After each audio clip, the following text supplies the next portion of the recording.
Welcome to REECAAAP Vegas 80 full card predictions with Ranj and BC Dave.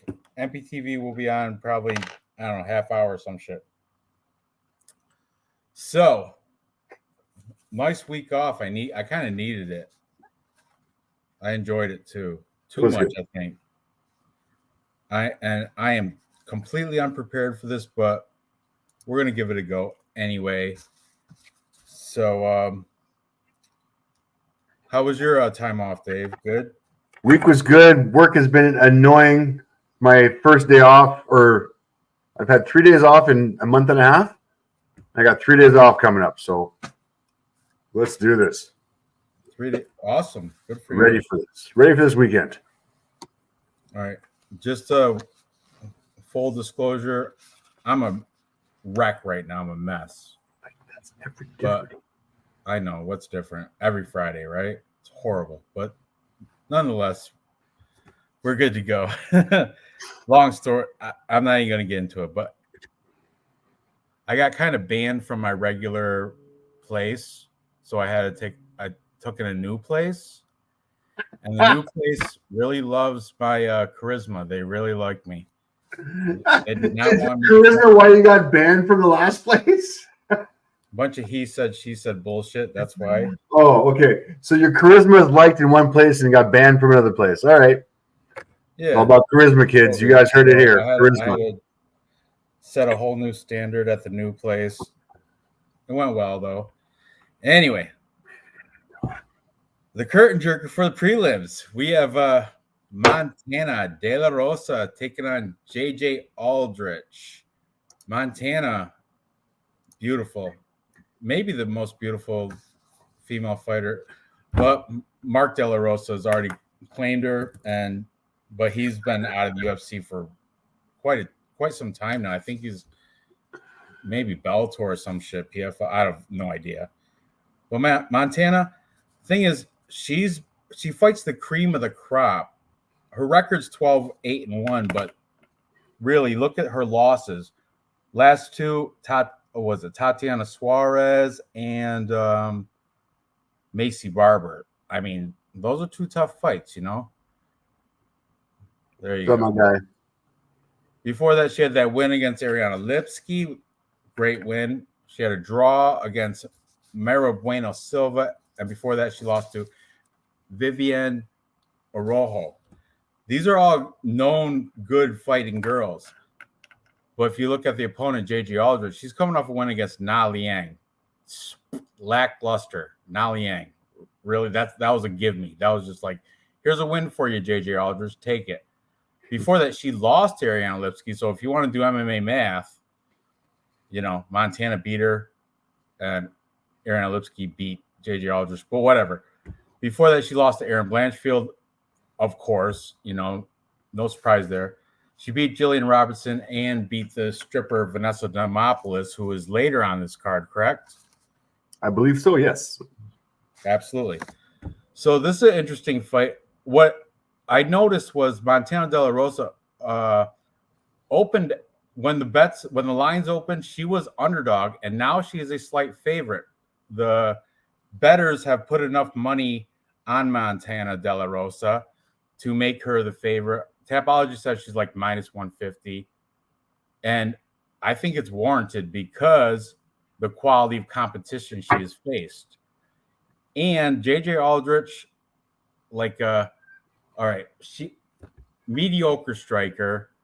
Her wrestling, not very good. Montana De La Rosa, everybody except Tatiana Suarez, she definitely got takedowns. Every single opponent, even in the losses, she was managed to take down her opponent, and I think that's what's going to happen here against JJ Aldrich, and that's why I'm siding with Montana De La Rosa in this fight. But female fight, curtain jerker, could go either way. But that's the way I'm leaning. What do you think about this, Dave? I'm thinking it's the coin flip of the coin flips. Let's go over some stats real quick.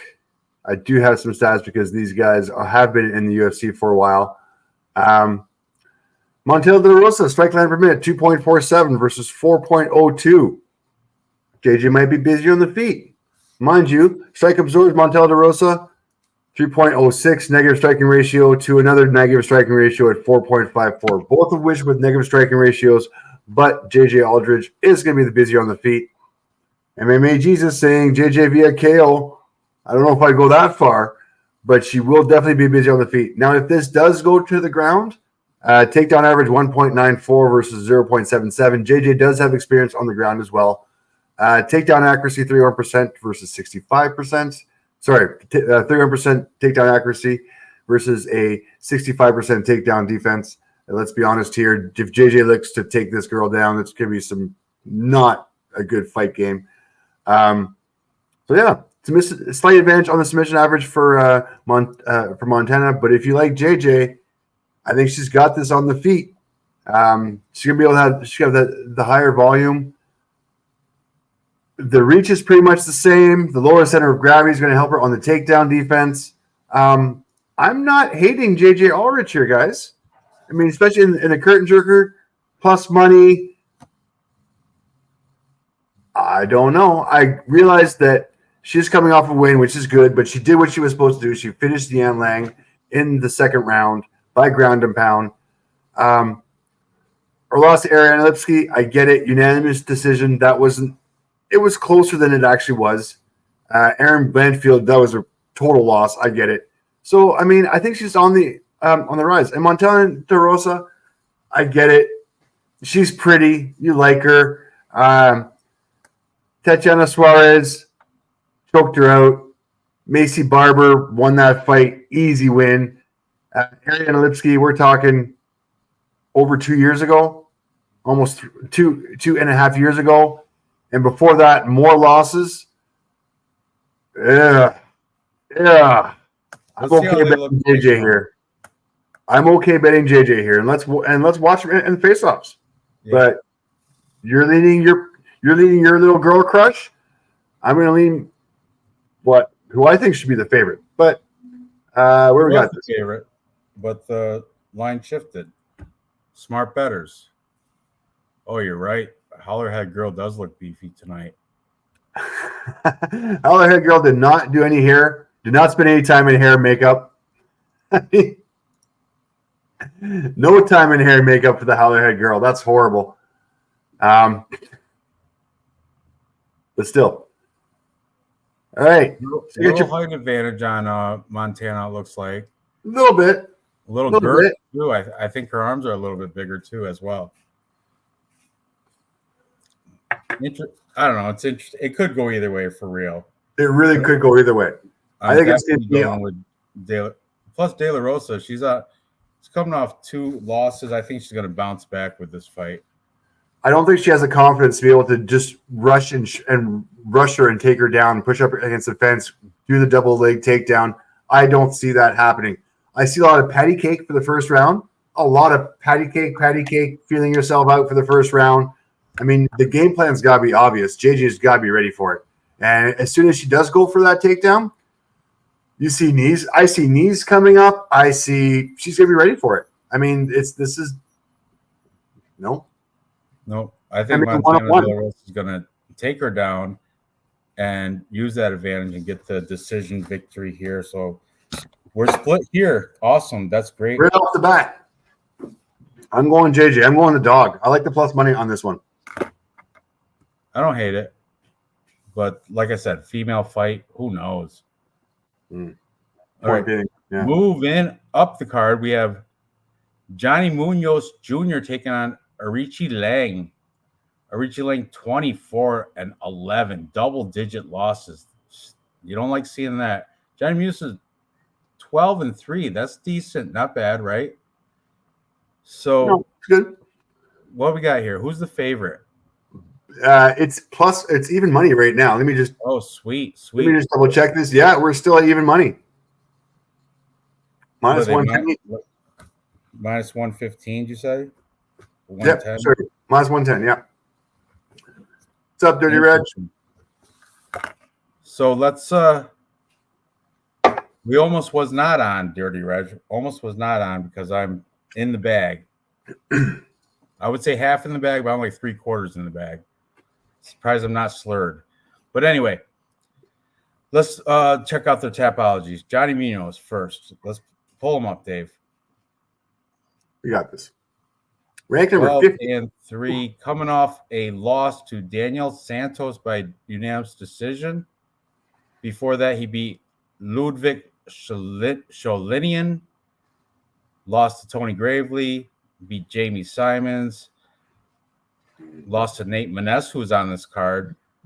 But aside from that, that's all his UFC stuff. Besides from that, he's a regional scene killer. Amateurs perfect, all green through the regional scene till he came and lost to Nate Maness by unanimous decision. Tony Gravely beat him by uppercut to ground strikes from round 1. Interesting. So, man, this is a tough one to call. He's got like 57 of his wins are by submission, and I think that's where he might have this upper hand against Archie Lang. But Archie Lang is weathered, 24-11. He lost to Eamon's the Hobby, which is a horrible loss. You don't want to lose. Weathered. He beat Jay Perrin and Cameron Eltz, which are not great. Lost to Cody Durden. That was when Cody Durden's like, all of a sudden you're back to where you came from. Remember the low-key racist shit after? Racist. So right? racist. He lost to Jeff Molina, and you guys know Jeff Molina sucks in a good way. Yep. Sorry. And before that, he was in the regional scene in China, the Wuling Fang Wars, WLF Wars, where he looks like he's been beating some Russian names. Nobody I know of, though. He beat Yang Yi. Who the fuck's Yang Yi? By armbar.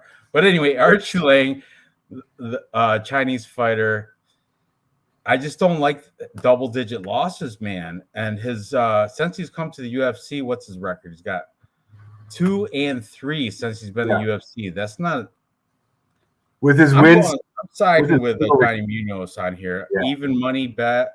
Yeah, that's the way I'm kind of leaning that way. What do you got to put on this, Dave? You got some stats or anything? I'm sure. Yeah, but I mean, I'm heavy in with you as well. I mean, let's be honest. We're going to agree on this one. Awesome. That's good. Let's see how they look facing off, though. Richie Lang might have a little bit of a tail of the tape advantage. We'll see. Munoz should have the height advantage and the reach advantage in this one. Oh, really? Yeah. How about age? Yeah, well, they're both pretty much the same age. Anyways, let's go through some stats. Ari Lang, 6.04 strikes landed per minute versus 3. Strike absorbed 7.12 versus 2.59. So negative striking ratio for Aori. Not great volume for Johnny Munoz, but Johnny Munoz very comfortable on the ground as well. 1.95 takedown average versus 1.53. Lots of fight repertoire on this guy's. Takedown accuracy 45% versus 21%. Takedown defense 55 versus 42. But look at the submissions, 1.14 to 0. So definite advantage for the submissions on the ground for Johnny Munoz. I think he's going to have the better stand-up as well. Aori Yang might have some volume, but that negative striking ratio really hurts. I think Johnny Munoz might even have the advantage on the feet. And if he doesn't have the advantage on the feet, I think he's going to be able to push him up against the cage and going to be able to take him down. Might not be going anywhere, but at least he'll be able to dominate him. Yeah, heavy on Johnny Munoz on this one. I can't believe it's actually even money. I'll throw up the face-offs real quick. Which one is it? All right, let me get to it.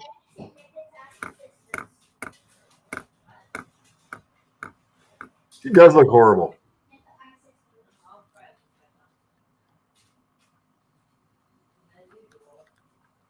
Oh, they size up very well.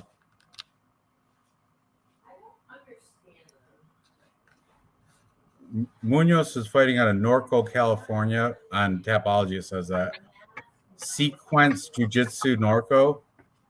And Arichi Lang, obviously out of Inner Mongolia, China. Zindu Martial Arts Club. I'm going with Johnny Munoz. I feel good about it, too. All day long. If MPTV, when he comes on, what? We ordered 2 packets of money. They gave us like 7. They Wow. 7. Is that crying or laughing? That was laughing. Okay. Sorry. But apologize for that. What? Anyway, we're both on Johnny Munoz, which is awesome because I think I'm going to put him in that parlay at -110. That's great. I like it. But look, Noah Allen, Johnny Munoz doesn't like Asians, I guess. He gets karma KO'd. But you know what? Neither does Cody Durden, right? Was it Cody Durden? That, yeah. And look what happened there. Cody Durden took care of it. Sent him back from where he came from. Inner Mongolia, where the horses run like this instead of galloping like ours. Run like this. True story. Looks good in the weigh-ins too. Looks really good in the weigh-ins. Aori, not so much. Nope. Everyone may wait though. He looks good. Sweet. All right. Moving up the card, we have another female fight. Kanako Murata. This girl's been out for like over 2 years because her last fight she got a broken arm. I heard. So let's see. Whatever. Thinking. Yeah, she broke her arm against Vina Jandiroba. Doctor stoppage, arm, shoulder injury. Was funny though, she didn't quit. She was trying to fight one-armed. And it was kind of embarrassing. It was kind of very cringy. But she's been out for 2 years and 1 month because of that.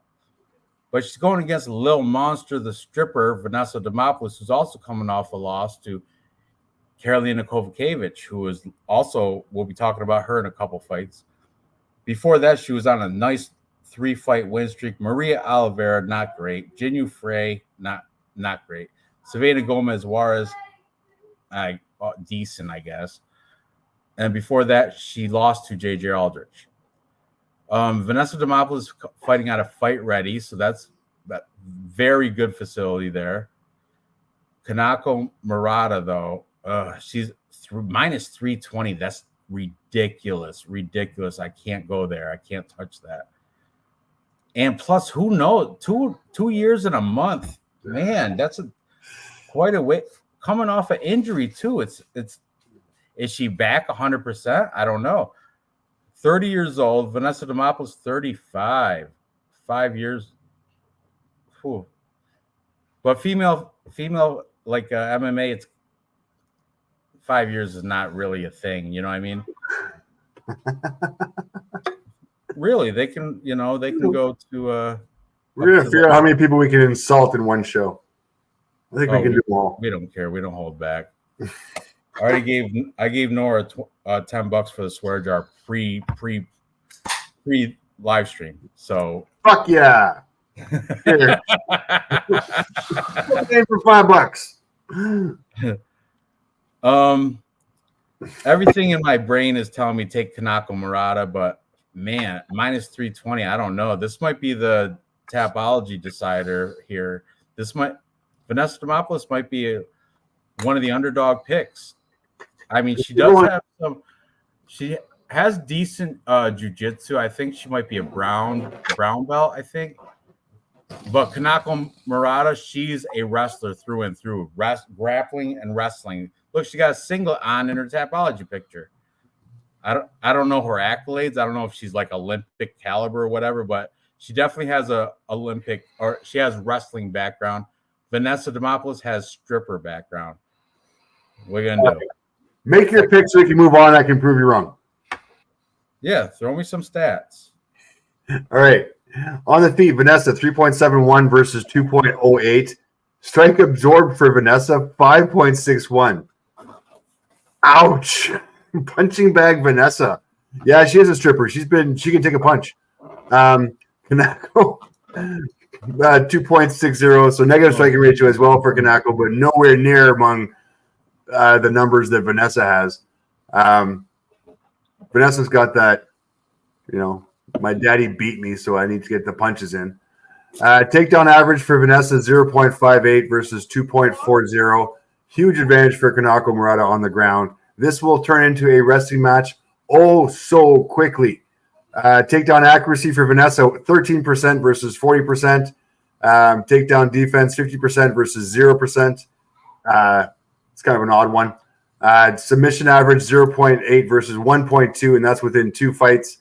I'm going to go Kanako all day. This is going to be a ground game. I don't even think Vanessa's stand-up is good enough to beat Kanako, but Definitely her not. thing definitely is not good enough to beat Kanako. So, yeah, Kanako, probably by decision. I don't see her knocking her out. Don't see her finishing unless you try to make a point. But Vanessa, I'm sure you can still get some good jobs. There's, your OnlyFans, it has to be huge right now. So cash out on the OnlyFans, get that shit going, and congratulations. I'm with you. I agree. I mean, I don't like the 2 years off, but Kanako Murata, she's 12-2. She's Japanese. Vanessa is like middling. You know what I mean? I don't know. I'm not touching this with any bets or anything, but my pick on Tapology will be Kanako Murata. Minus 320. That's disgusting, though. I love how Vanessa comes in the bikini bottoms. Of course. Gotta have that power stance. Kanako Murata, she needs a haircut. Look at that mop. It's not concerned about looking pretty, Ranj. Not like you. Just want to fight. I got a fresh cut today. Okay. So we're both on the Japanese. She has good hair. She looks like Na Liang right there. Look at the pipes on her. That was low key. I know. See where the scar is for the shoulder, though? Oh, yeah. Who did that to her? It was Verna Jandiroba.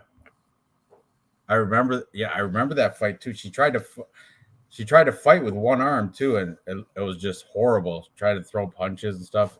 Horrible. Vanessa looks like she's happy she made weight. I like Vanessa Demopoulos. I like her. But I don't think she's going to win this. That's a lot of gums. Heavy on the gums. Did you say gums? Yeah. Yes, like mostly gums and less teeth. It's a good smile. It is a beautiful smile. All right. Moving up the card, we have. Oh, don't show that. Yeah. Not there yet.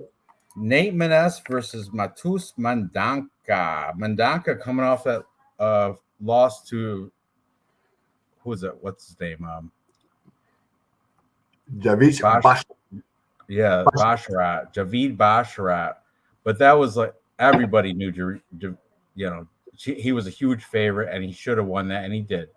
Before that, he was Contender Series, then regional scene, which is questioning because Nate Menes has been around for a little bit. All right, look at his last 5. All right, coming off a loss to Takir Ulanbekov. Before that, Umar Nurmagomedov. Everybody knew he was going to lose that one. Before that, he beat Tony Gravely. Fantastic TKO. Luke Sanders, he just disappeared into whatever. Who knows where he is. And Johnny Munoz Jr. And at that time, Johnny Munoz Jr. was undefeated. 10-0.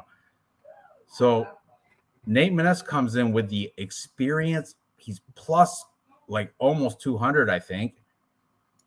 And this Madus Mandanka, I think he's getting a little bit overfavored because his loss to Javid Basharat went the full distance, which a lot of people were surprised. And he's from the Shoot Box Diego Lima. So he's Brazilian. Let's be honest. He's Brazilian. Let's be racist. Pro-racist here for Brazil. His base is wrestling. I think everybody at Shootbox has to dye their hair now, blonde, or he went blue. But I don't know. I think I might go with the underdog here just because of experience. And I think there's a little bit of recency bias in that loss to Basharat on Matus Mendonca. Is it Mendonca or Mendonca? I have no idea, but I'm going to go with the underdog here, plus almost 200. I like Nate Maness. He was he 14-3? I know he's coming off 2 losses, but they're against Umar Nurmagomedov and Tajir Ulanbekov. Not bad fighters, very good fighters. I'm going to go underdog here, Nate Maness. This is tough, actually a pretty tough card to, and Nate Maness is going to be one of my underdogs. What? Yeah, I think Nate Maness here. Okay, let's look at this guy's who he's beat besides his loss to Javid, which, I mean, yes, he did very well in. That was his. I think he took that on short notice too, but I'm not positive. Regardless, he beat some guy in Contender Series. Before that, 21-5. Okay, beat a guy who was 0-0. Mind you, he's knocked him out and he did what he was supposed to do. Some guy who was 4-1. Some other guy who was 7-1 in this future FC promotion. I get it. But before that, 1-2, 3-4, like just Pindare FC. And I get it, but there's so many outlets in Brazil for him to develop through. I get a Contender Series was probably his fast tracking. I don't think he's ready for it yet. And Nate Maness is a monster. Look at who his Nate Maness has gone. He's only got 3 losses, by the way. And his 3 losses, decent. And he's very decent. Yeah, definitely good resume there. Yeah, and so I can't believe he's the dog here. I'm actually really quite surprised he's the dog. I think, let me see what the rankings are. Nate Maness, 148 bantamweight. That's a bantamweight ranking on him too. Yeah. Less money. That's why. Yeah, I like Nate Maness even more now that you said that stuff. And if you look at, he's gonna have he's gonna have the size advantage as well. He does have a ground game. I don't know if it's Brazilian good ground game, but he's got a good ground game. Let me see what I got for stats for these guys. I probably won't have very much. Fighting on a nice guy submission fighting from Henderson, Kentucky. I like it. I mean, he's come from on the ground. He's lost against 2 Dovs in the last 2 fights. I get it. The stats aren't great for each of them. For the strikes landed 1.94, 2.41, strike absorbed 4.65, 6.27. Mateos is going to look to take this to the ground. I think Nate Maness has fought the better guys on the ground, 75% takedown defense. I don't think Mendoza is going to show him something that Nate Maness hasn't seen before. I like it. I like Nate Maness. Can we check out his Instagram? I just want to see how he's been, if he's been training and all that. I just want to take a look at it a little, because he's a big underdog and I'm going for him. So I want to feel better on picking him. Oh, he's got a little baby, a little daughter there. That's decent.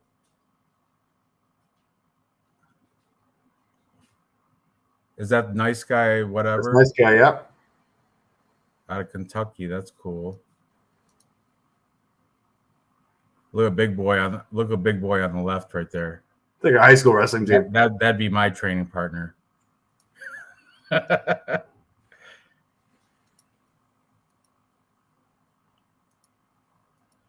like it, man. Providing for his family. Yeah, I like it too. Doing his job, doing what he's got to do. I didn't like the WWE belt picture, but whatever. Now, to be fair, we should check out Matus Mendonca or Mendonca, whatever. Nate looked rough today. Did he? I don't know. I didn't watch the weigh-ins. We'll check it out on the face-offs, though. Matus Mendonca fought Javid well. He did. He surprised it. That's why I think there's a lot of recency bias, because in a loss, he looked good in a loss to Javid. That's why. Everybody expected him to get pieced up and knocked out and not make a distance, and he did. Mm-hmm. Are you going for Maness as well, then? Yeah, I'm going definitely for Matus Mandaka, his nickname is Bacau, Bocau, whatever. I don't know what that means in Brazil in Portuguese, but whatever. Tell me this is his thing. No, it's not. I wish it was. No, who the hell is he? Is that him? That's not him. Oh, I put an H in it. Hang on a second. That looks like MPTV right there. I'm messing around. Just joking. Just jokes. Donsa. Is that like a popular name? Machado? No, Mandanza. No. No, that's a basketball player. Help me here, guys. Oh, whatever. No Instagram. I tried. You did try. You gave that effort. It's all right. Let's move on. MPTV, he might be able to find it when he comes on. Should be like right now, he said. Anyway, yeah, let's see him face off. Let's see the blue hair. Man, Vanessa Demopoulos she's fine. She looks good. I'm sure we'll let this play out for a little bit. Hang on. Playing it out. All right. And then how the heck, girl? She needs to get hair and makeup. Somebody give her hair and makeup before she goes on camera. She has to know she's on camera. Of course she does. Well, get some time in your makeup. Oh, look at that hair, man. That's Mateos does, or Nate Maness does look rough. I don't know. He always looks like that. He's a thin dude. I'm gonna have to watch the weigh-ins. See how it plays out.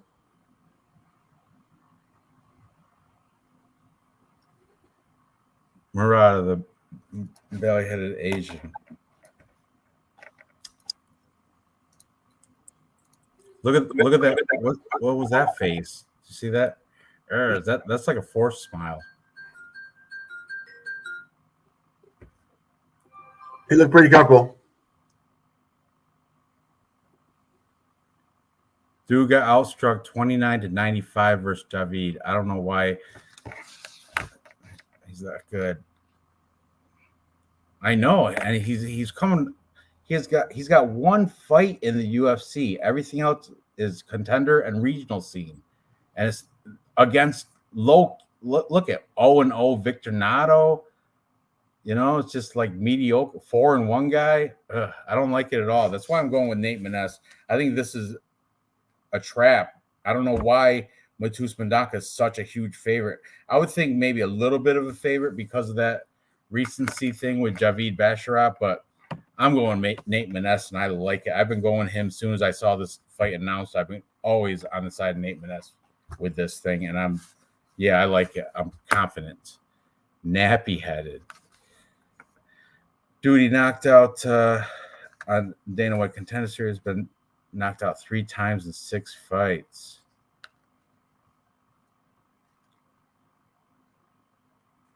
All right. So we're both on underdog Nate Maness, yeah?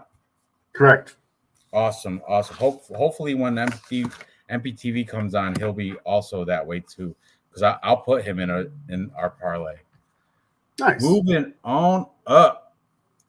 Next we have Karolina Kovacevic taking on Diana Belbita, the Romanian that has turned Canadian. Belbita is coming off that Vancouver. You saw her. She headed off that all Canadian victory parlay that I placed. She was in that. And was that 3 months ago? UFC 294? That was the Vancouver card, yeah. Yeah. Where she beat the Maria Oliveira, who is not really that good. But look at her last 5 though. She lost to Gloria DePaula. She beat Hannah Goldie, but really, who hasn't? She lost to Liana Jojua. She lost to Molly McCann. These are not like big name fighters. That's her whole UFC career there. But Karolina Kovacevic, a shining star. compared to her. I know she's got that string of 5 losses, but look who they were. Jessica Penny, that's not a great one. Zhao Nan Yan, Alexa Grasso, Michelle Watterson, Jessica Andrade. Those are the 5 in a row. But aside from that, though, she was back in the, look at how far back you go. You go 2012, she started pro career, and she's got wins over Mizuki Inoue, Randa Marcos, Rose Namajunas, Felice Harry. I mean, I'm going Joanna. Wasn't Randa Marcos a dictator who used to have a bunch of shoes? What's that? Wasn't Randa Marcos a dictator who had a bunch of shoes? That was Amelia Marcos. Thank you. Good one, though. Via sub, I don't know about sub. I think probably a decision. She's like a decisionator, right?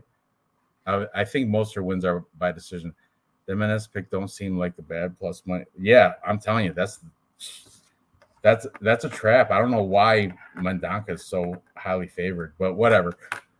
Oh, very Romanian family. And Eileen KK though, sweet. Kovacevic, that's she's Polish, right?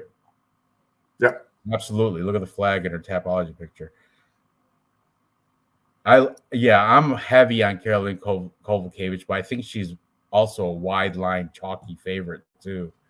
Not 100% sure, but I believe so. Let me see.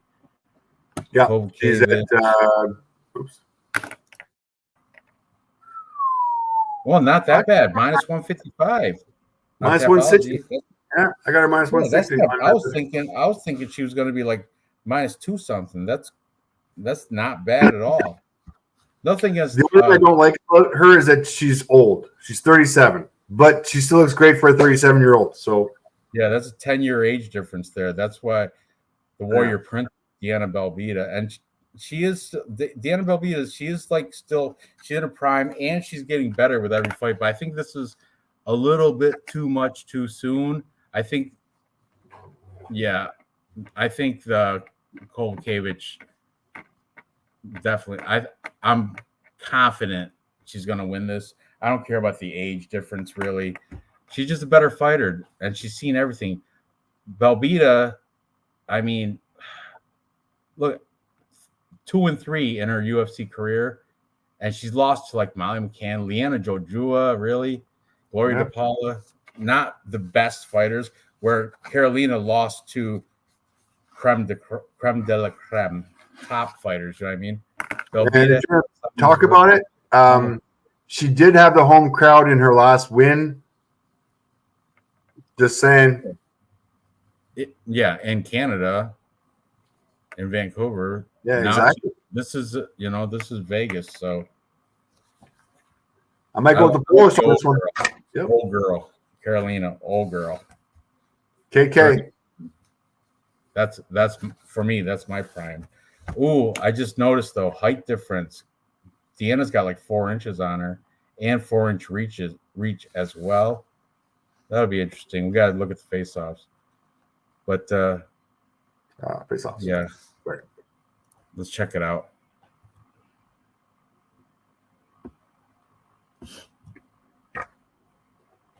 Sean needs to put like some lifts in his shoes or something.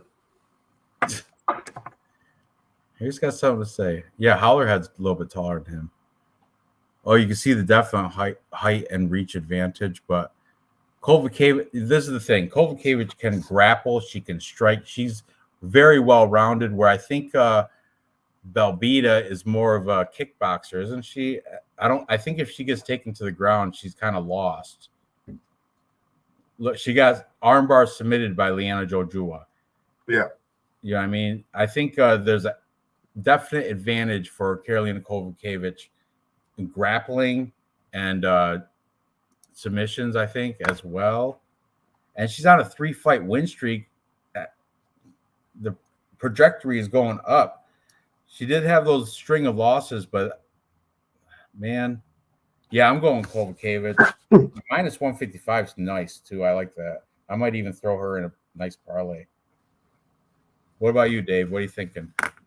Yeah, I'm all over KK too. Well, I mean, they're both spending the whole night getting their hair done so they can actually fight tomorrow. They're both beautiful too. Yeah. I can't believe they both have hair that long. That's crazy.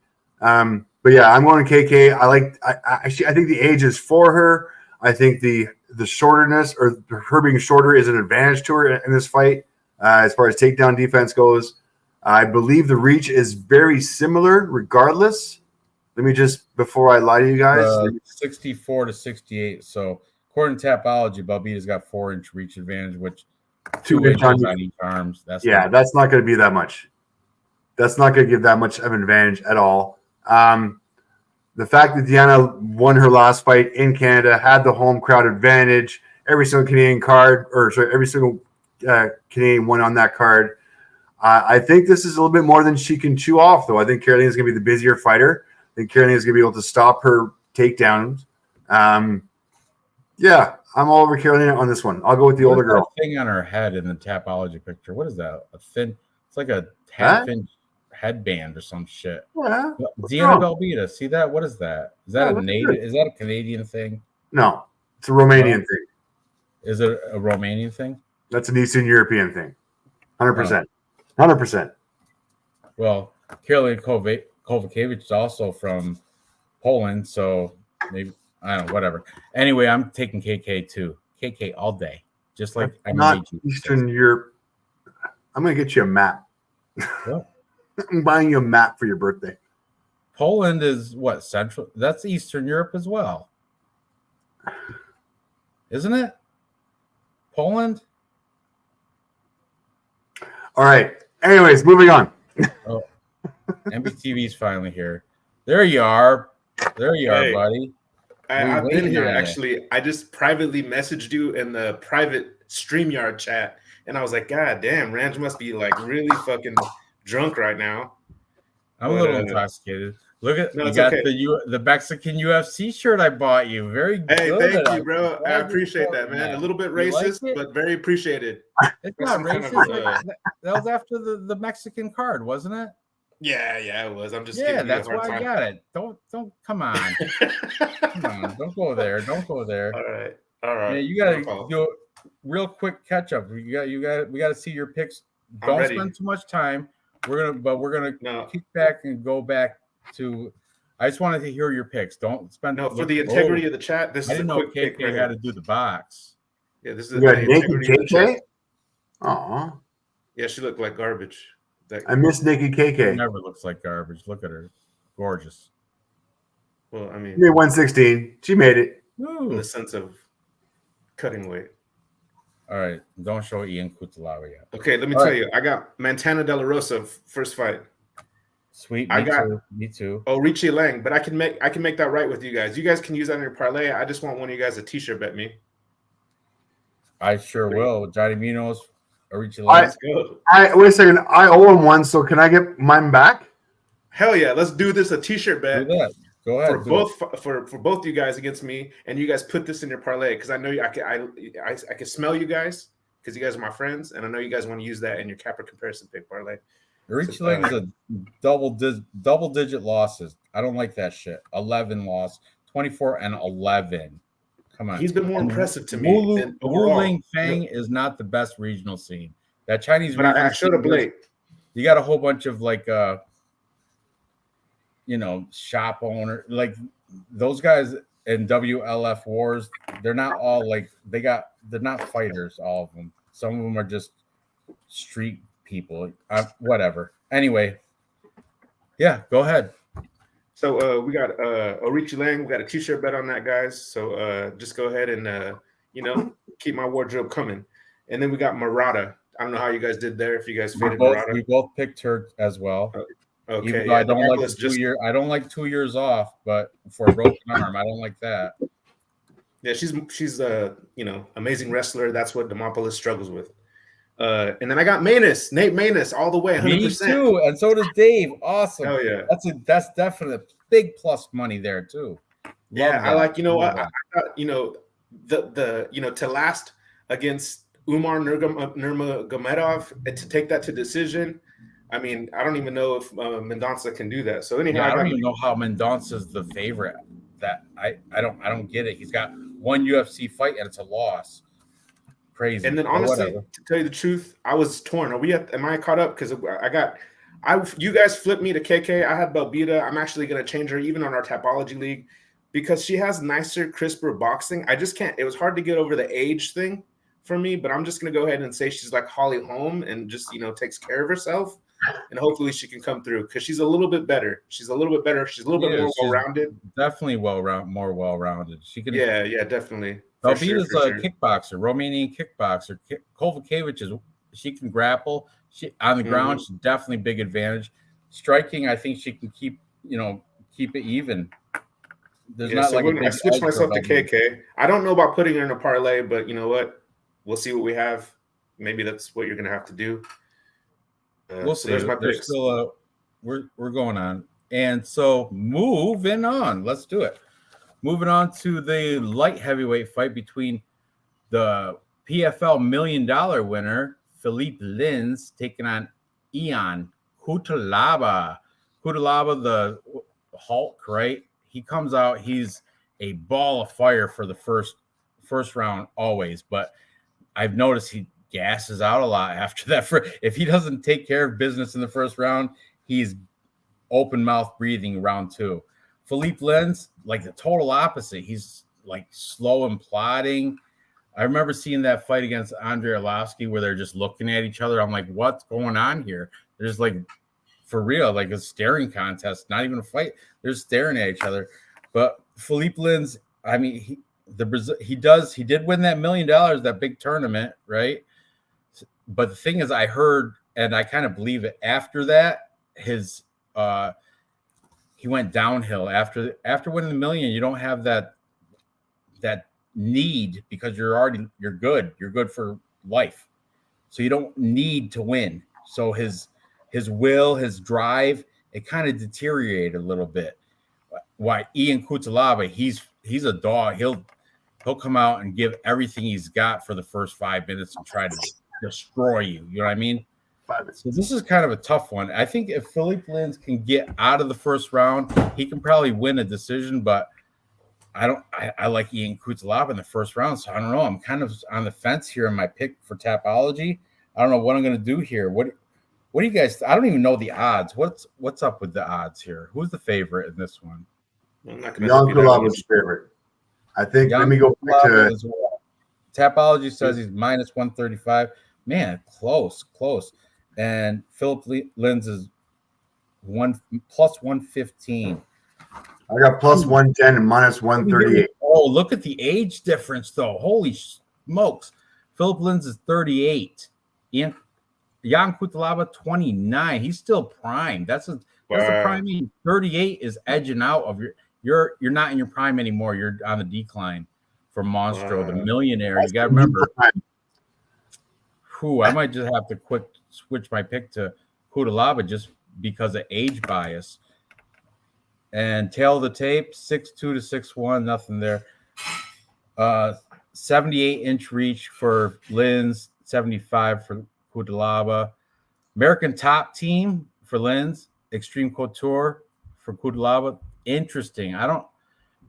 You guys got to push me one way or the other. What are you thinking? Shit, I don't see. Sometimes you miss something, and I missed that whole age factor because I was pretty confident with Lins. I kind of like how he's hard to take down, and I think that's Ion Cutelaba's bread and butter. I feel like, man, this is a tough one. But Philippe Lins also has a little size on him, it looks like. And what do you think, Dave? Before I make my final pick, I want to. Oh, you don't want to hear me. I'm all over the dog here. He's not great. He's not a huge dog, but he's got the experience. At 30 years old, look at this guy. Come on. 30 years old, is that really going to bother you? Look at him at 38 years old. Ion Cutelaba, not too impressed. He's got on the 3-fight win streak, too. But look at the competition. Maxime Grisham, OSP, old, Oven St. Pierre, they're probably same age, right? Marcin Prachnio. And then before that, he lost to Tanner Bozer knocked him out.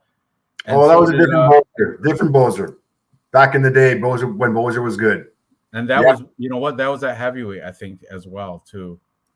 Because Philippe big head. That big head and that shitty smile. That big target. This guy's all Moldova. shoulders. Good night, babe. So Ian Cutelaba coming off that win against Tanner Boser. So there's a little MMA math for you. Before that, lost to Kennedy is in Chukwu, TKO, lost Johnny Walker, submission, lost to Ryan Spann submission. Who's the better wrestler here, you think? Beat Devin Clark. Linz is a Brazilian American top team, so he's already got some jiu-jitsu there. Moldova, I think Cutelaba might have an edge in grappling, though. Not submissions, grappling. This is a very tough fight to pick. I gotta have to go with the age, though. I'm going with Jan Cutelaba, I think, in this. Just so you know, Philip Linz took down Maxim Griffin once, took down Marcin Pratino 4 times, and did not take down Ovi Sampier at all. All these people he's fought are all kickboxers. His last 5, they're all down by Boser was none not of them are wrestlers. Cutelaba, I think, is a better grappler. Honestly, I'm just being honest. I think. Let's see, Cutelaba. I think Cutelaba took down Tanner Boser once. Okay, he took down Kennedy in Chukwu and still lost. Took him down twice. Took down Johnny Walker once and still lost. Took down Ryan Spann 3 times and lost. Yeah, took down Devin Clark 8 times. Okay, he won that one by decision. All right. He took down Dustin Jacoby 9 times and still only got a draw. All right. I don't care about his takedowns. Fuck his takedowns. His takedowns don't get him anywhere. He might be able to take him down, but he can't keep him down. And the ones that he does have takedowns in, he loses. Except for Clark. You sold me, Dave. I'm going with Philippe Linz because that was my original pick. I feel like he is the better striker. And I feel like he can fend off those takedowns. And even if Ian Cutelaba doesn't get him out in round 1, I feel like Ian Cutelaba's style is going to gas him. Doesn't matter that he's 29 because he has the shittier fight for cardio. Yeah. If that makes sense. And just to throw something out there, besides the fact that Jan Cutelaba, I don't like his takedown average of 4.17 his takedown average of 4.75 doesn't mean shit to me. Philip Linz takedown defense 100%. Yeah, hell yeah. That's what I was thinking. Against kickboxers, though, Dave, he hasn't fought a wrestler. He has not fought a wrestler yet. So that's the thing that I'm worried about. Everybody he's fought has been a kickboxer. This is the first wrestler he's going to face. And Ian Cutelaba does take down everybody. Just he's a numbskull, though. His fight IQ sucks. That's why, and plus his cardio sucks as well. But I'm going with Jan Cutelaba because the age. Hopefully his cardio will hold strong. And Extreme Couture, hopefully they see his flaws and they work on that. And they give him a game plan of using wrestling where is the strong point, and he will be able to take down Philippe Linz and hopefully just keep him down, do some control time. Maybe a little ground and pound, something like that. He just got to not empty his gas tank in the first round. That's all he's got to do. Hey, that's what I was telling you. Oh, look, foundation style. Greco-Roman wrestling, combat sambo. So, yeah, I like it. I'm taking Cutelaba. And I think he's going to win via wrestling, via grappling, control time. I'm going to say probably by a decision. Gosh, Ranj. I feel like you're making the same mistake you picked Jake Collier. I told you his gas tank was going to lose him the fight against Muhammad Usman. Got the shirt on. I know. Well, I'm just saying, this is like, just remember my words. Like, I think Ian Cutelaba doesn't know better. He's a blockhead. Like, it works for him and it works against him. He's kind of like 9 years younger, right? So that's listen, Ranj wants to bet on the Moldovan taking down the Brazilian. I get it. The Moldovan take down the Brazilian. $1 million in the bank. The Moldovan is going to take down the Brazilian and beat him up on the ground. We'll see. Philippe Linz is composed. I mean, this man won and fought for $1 million. Can you imagine the pressure that money, would put on you? and he was Yeah, smooth. it's already Ron's going to have double-digit losses after this guy because he's 17-9. good. 17-9. So now he's going to be 17-10. Then he'll be double-digit losses, and then Ranj will fade him for the rest I'll of his life. t-shirt bet either one of you on this fight. Right? Ranch will fade Now and go now for you it. got me. Who wants a t-shirt bet with me on this fight? I got you. Yeah, go ahead, Dave. I'm got gonna have you. to watch it. I got Right you. now. Dave's And- t-shirt. I'll give you the favorite because he is the favorite. Look at this. Yeah, slight. That's true. Slight favorite. Minus 138 versus plus money. Yeah, good for you. Come All on, right, Jan. I want a nice t-shirt. I'll buy you a crappy one. I'll buy you a Chinese t-shirt. Actually, you know what? I'll buy you a Moldovan t-shirt. I'll sport it. I'll rock it. It's good. See, you already know that you're gonna lose. I'm All right.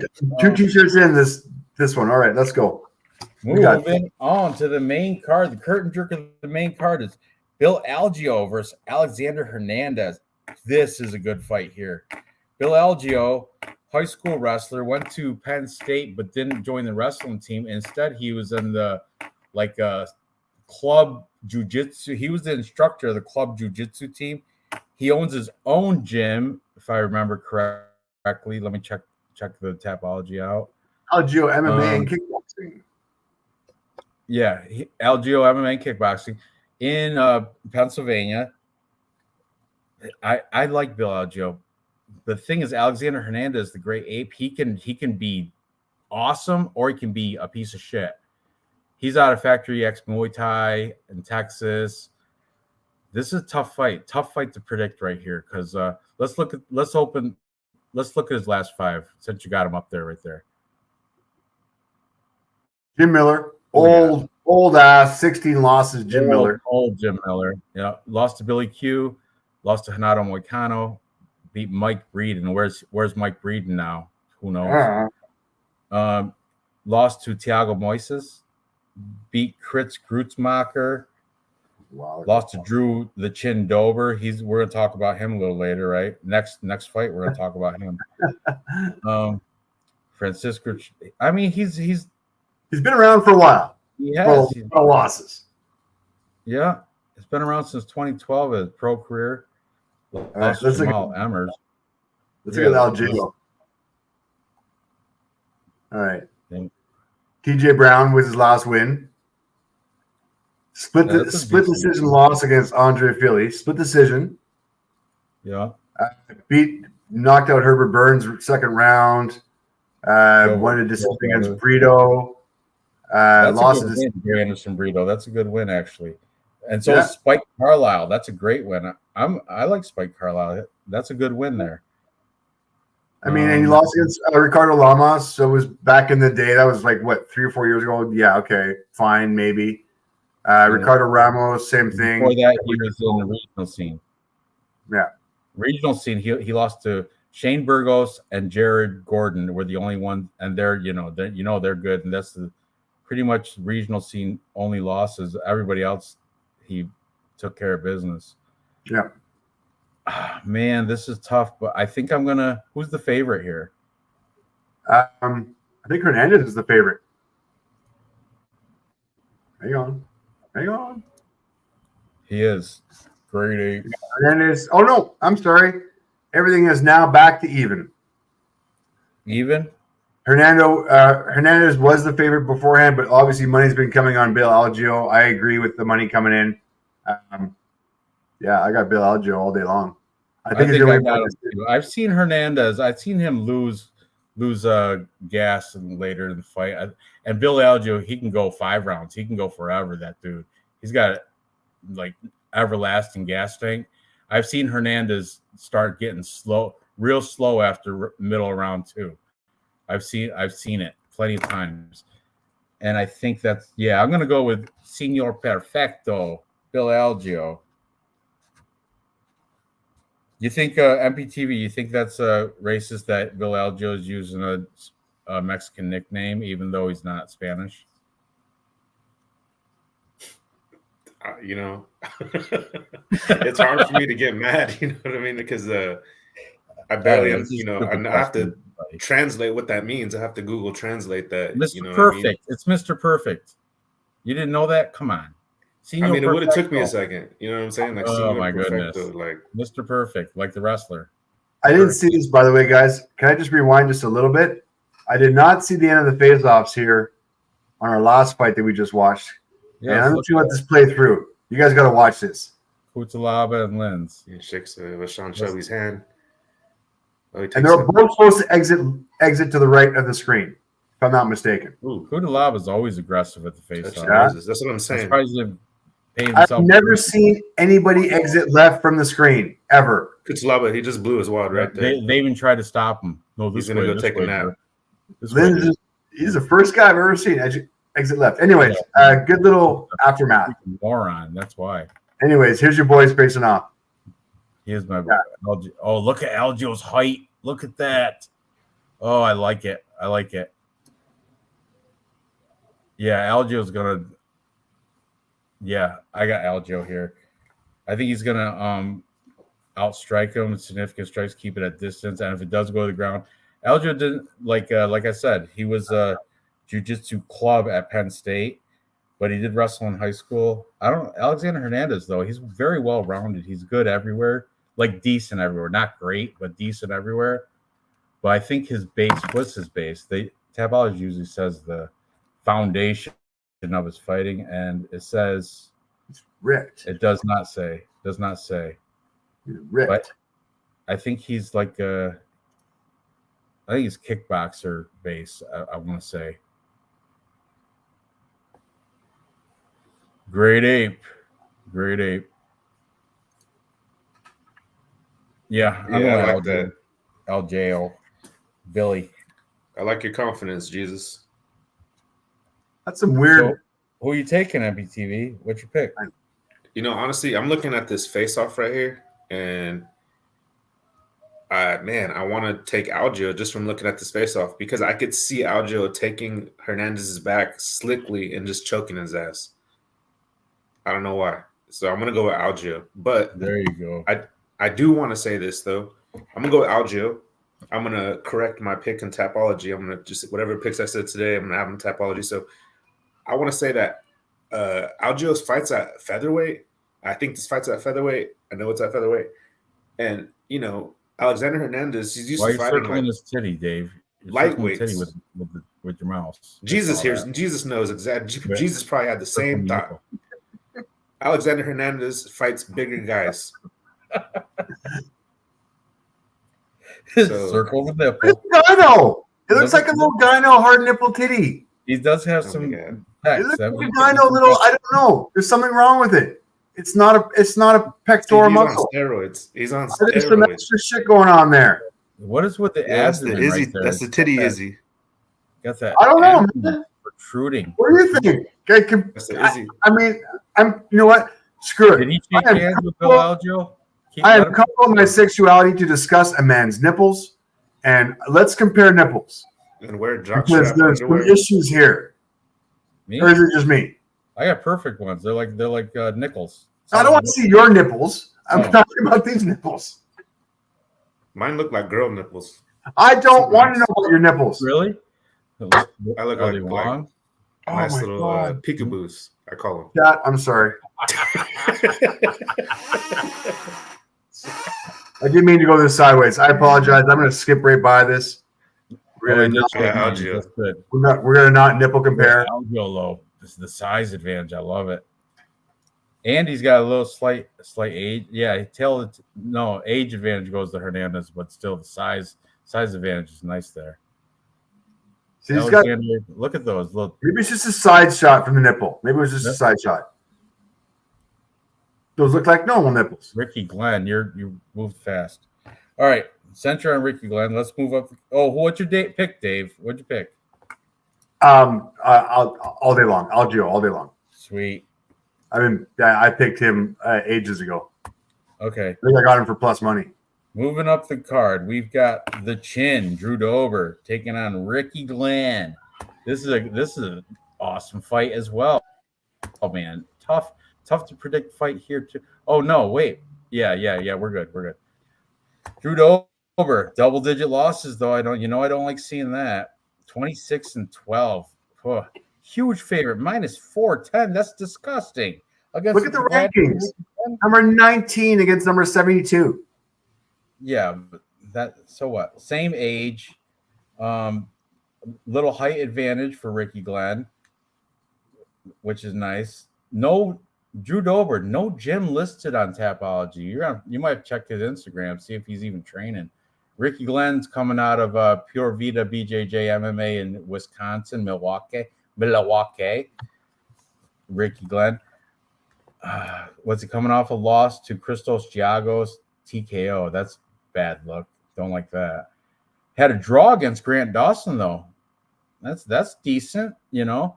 He beat Joaquin Silva, lost to Kevin Aguilar. He beat Dennis Bermudez, you know. But Drew Dober also coming off a loss to Matt the Steamroller Frivola by TKO. That chin finally gave up. But this Drew Dober's been around forever. That Drew Dober's been around. I think he fought in Strikeforce. That's his Tapology pictures from Strikeforce. Look at Drew Dober's pro career started in 2009. Unbelievable. And has never been knocked out, by the way. Until last fight.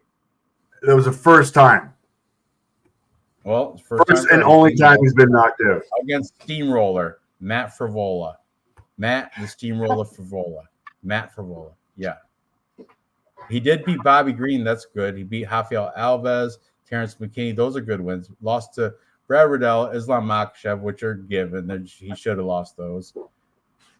I mean, he's definitely good resume here. Definitely good wins. But I don't know. Something's telling me this minus 410. That's ridiculous. I understand he should be the favorite, but really that much of a favorite? Let's look at Ricky Glenn for a second. Gladiator, 22-7. He's been around as well. Let's see when he started his fighting career. Oh, same. 2006, even more veteran experience. He started earlier than the chin, Drew Dober. Let's see. He does have the jawline. Everybody knows him for his chin. All right. You want to count how many times? What's the name been knocked out? Yeah, he just came off of a first round loss knockout to Christian Giagos, who was a double-digit loss guy, by the way. I know. I see that. I'm looking. Yeah. I'm looking. I see. He got a nice win with Gavin Tucker, though. That's a good win. Yeah, it's hard. It's hard to. I can't be confident, but I think it's hard. What a horrible fight! How is this high up on the card? By the way, because it's good matchmaking. But both 34 years old, both veteran experience, matched up fairly well. But I just don't see how the line is that wide. And you know what, Drew Dober, I think his chin gave up on him last. I think I might go with the plus money underdog here. I'm not going to bet it, but maybe I will. He's big plus money. What is he? Plus 320. Holy smokes! I might have to. Let's see. Oh, MMA Jesus is on the side too. Ricky Glenn via KO. I like it. I love it. There he is, Ricky Glenn. There's a handsome Drew Dober with the jawline. Look at the size. Look at the size advantage. Ooh, that's a little scary. I'm not. You know what? I'm not putting any money on this fight. If any money, I'm putting on dog or pass. He's not worth a parlay. Decision and it's not worth to edge it out with significant strikes. I don't see Ricky Glenn knocking out Drew Dober. I don't see that happening, but I could see him getting more strikes and winning a decision victory there. Too scary for me. You have stats? I'm picking Dober, but too scary for me. Strike landed per minute, Drew Dober, 4.48 versus 3.99. Okay, better volume. 4.50 versus 3.92. Pretty similar here, guys. We've got even striking ratios, slightly more volume by Drew Dober. On the ground, Drew Dober 0.69 versus 0.56. Takedown accuracy 17 and 13. Takedown defense 56 and 68. This tells me this is going to be on the feet, ladies and gentlemen. On the feet, Drew Dober will have the advantage. The size is not helping, but the reach is the same. So in theory, they've got the same reach, similar age. They're both southpaws. 1.5 strikes. Sorry, half a strike more per round. Sorry, per minute might add up. Not enough for me to favor him at the minus numbers that he's at. Ricky Right. Glenn, definitely striker's chance. Dog or pass on this one, kids. Who's your Tapology pick? Drew Dober. I'm picking Ricky Glenn. Tapology too. Fuck it. I'm playing it safe on Tapology. MPTV, on you. What are you gonna do?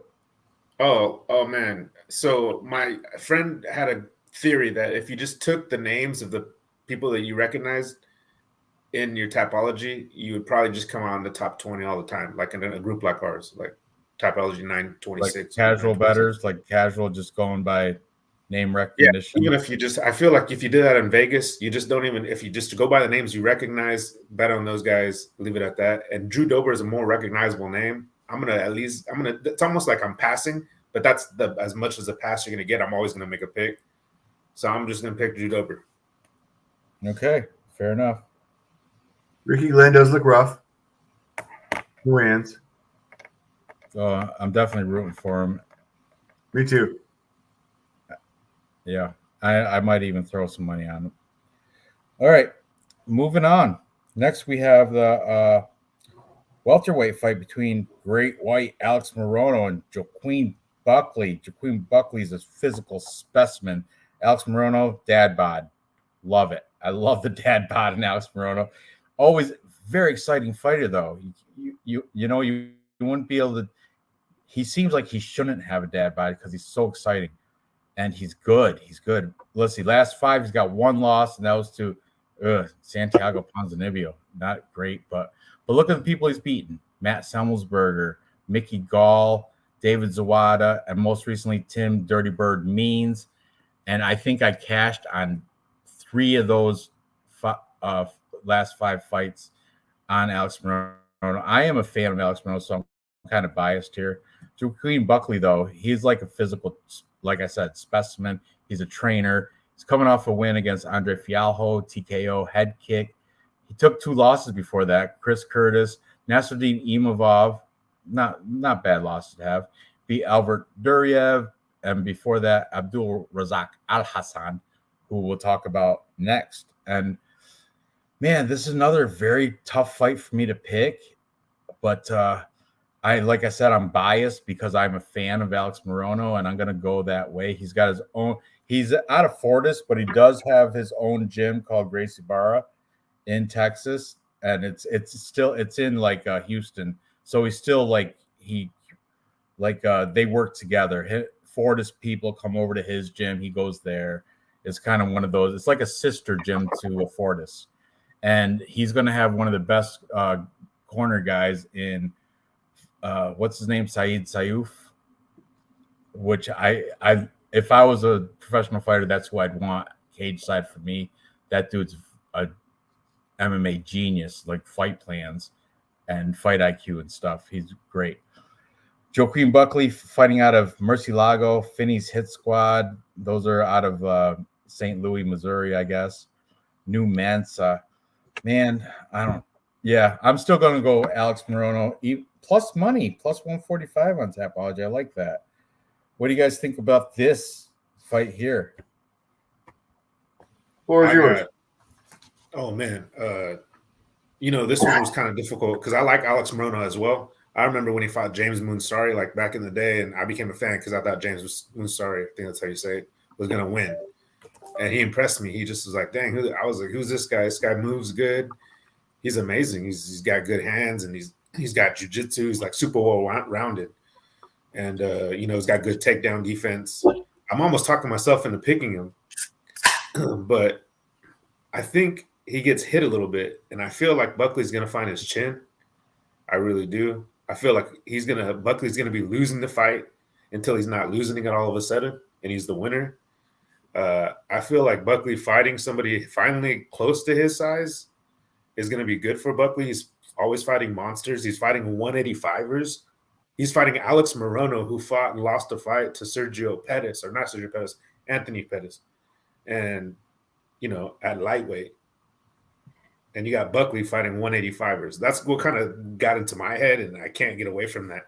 So I'm gonna go with Buckley by KO eventually. I don't know. Alex Morono's got that dog in him. He doesn't. I know. He'll give every last ounce of effort to not. He'll put it in. I'm looking at there's that jump spinning back kick, Impa Kasangane. Remember, that was like the knockout of the year back in Morono kind of gasses too. At that third round where he lost to, was it Ponzinibbio?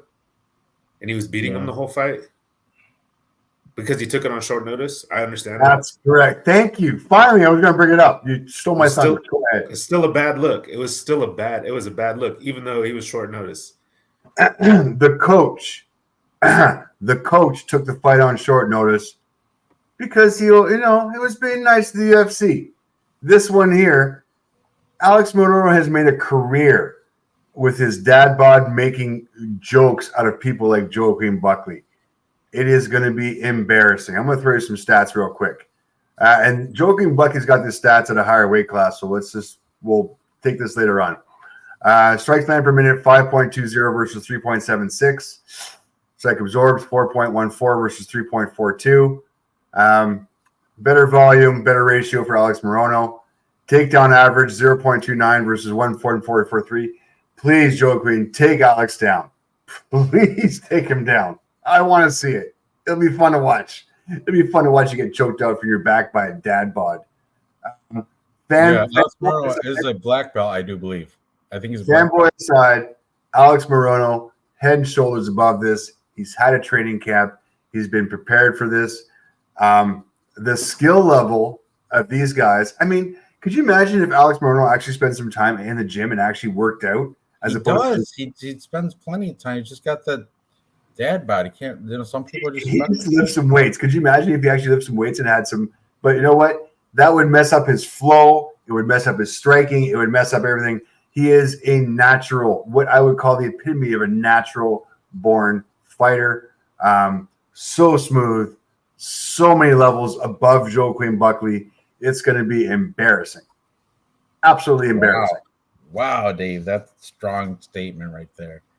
Yeah, you know what though? Hey, shout out to your guys, Ranj. I said a strong statement with my Legend MP3 GM3, and I'm pretty sure I won that one when I said he was a legend.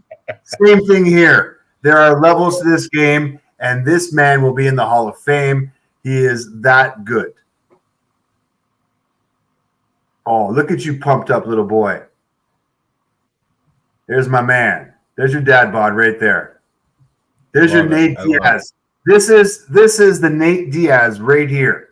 You want to see a Nate Diaz who's good on the ground, who's good on the feet, imagine if he actually worked out, imagine if he actually had some muscle. This is Nate Diaz, the true born fighter. Alex Morono, I got it. Morono has a right here, all day long. Buckley, your tiny little midget. When Buckley is hitting the weights, Morono's rolling on the mats. That's what the thing is. Alex Morono, he just trains fighting. Buckley trains body too. He trains physical. He's a physical trainer. He checks his diet and watches what he eats and hits the weights and cardio and all that stuff. He's a better physically fit athlete, but when it comes to the fight game, I think Morono's got the edge. And by the way, Morono, for a dad bod, this is one of the best I've seen him show up to the fight. He actually has some definition here. Ooh, Jacob's lock of the week. I love to hear that too. Thank you, MD Terp. I appreciate that. Hey, you know what?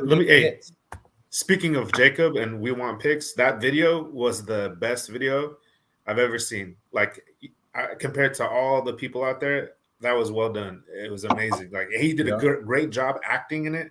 It was very, very good. He picked Alex Morono, the great white shark or the great shark. But you know what? You guys convinced me. I'm going to switch. I'm switching to Alex Morono. There you go. Mark me down as Morono, Ranch. Sweet. We're all on. Follow the Dave Tide.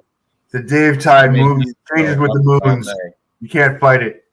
MMA Jesus, I will t-shirt bet you if you want, all day long. My He boy does Morono's pay. got He paid this. me. He puts it out. He pays. Unless it's a robbery, I heard. But he did. MMA Jesus gave. I won a t-shirt bet against him. He did send it, so I give him that. Look at you, jacked out mofo. Look at you, jacked out mofo. You know, You'd be big sucking mofo. air in round 2. 4 The times. cardio. They need more oxygen to feed those muscles. Look at that, dad bod. There you go. There you go. Winning.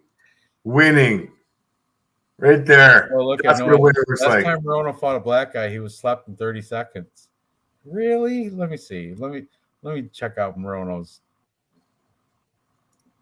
Let's He see. beat Matthew Semelsberger. That's pretty good. Because like Buckley's kind of like that. He's not. But he's got Chaos some Williams. hands though. Oh, Buckley you're has right. hands. Chaos Williams was the last black guy he fought, and he did get knocked out 27 seconds of round 1. 3 years ago. Almost 4 years ago. That was a while ago. Let's see. Yeah.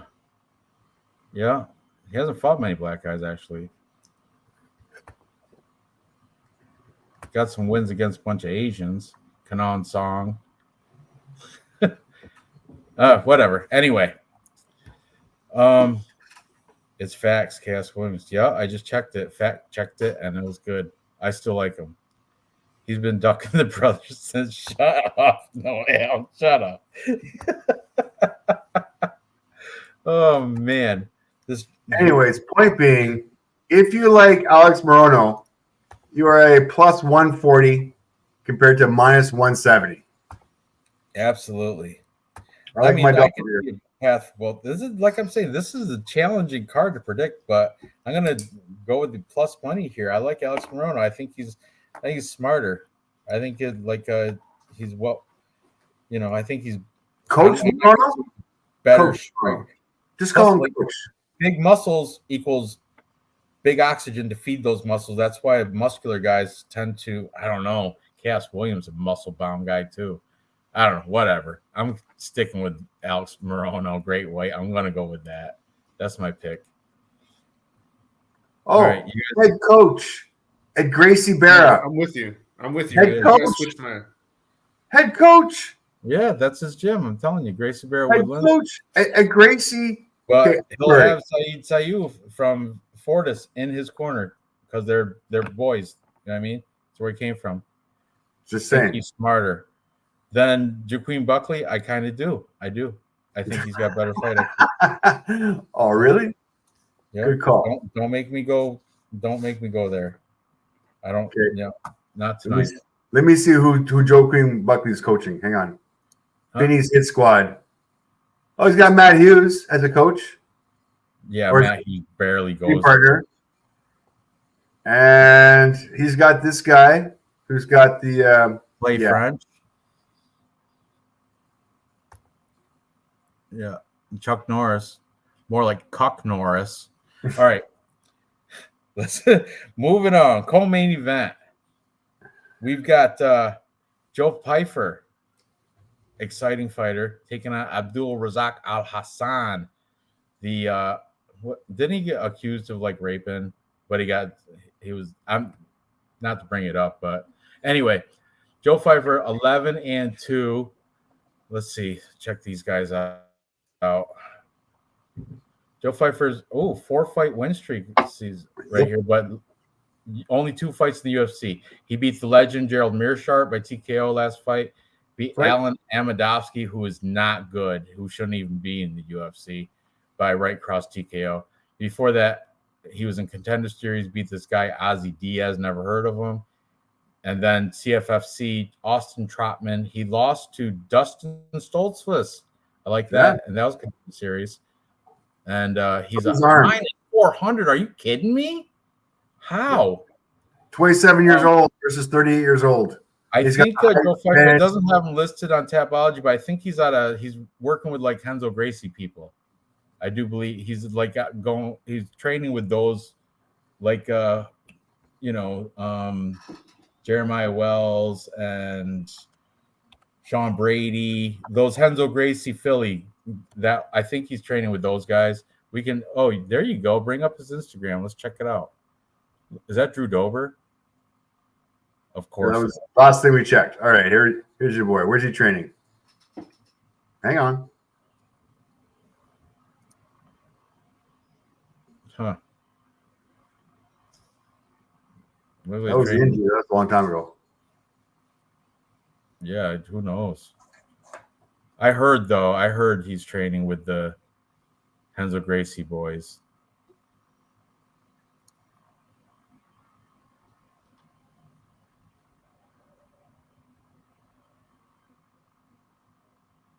Not bad. Yeah, I don't know.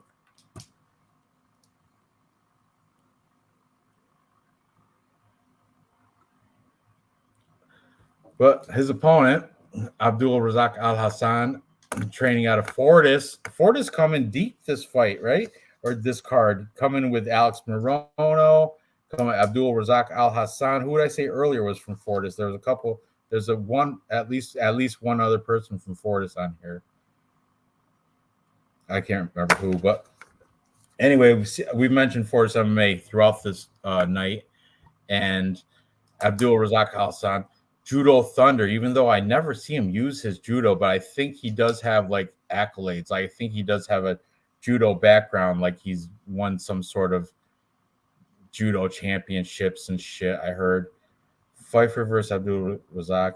Did he pipe her? Al Hassan sleeps this guy. Maybe, man. Look at, I don't know. Maybe. Ice Viking, welcome to the show. So, man, the thing is, look at the age though. Joe Pfeiffer, 27. Abdul Razak Al Hassan, 38. That's 11 years, dude. 11-year difference at middleweight. 185. Whew.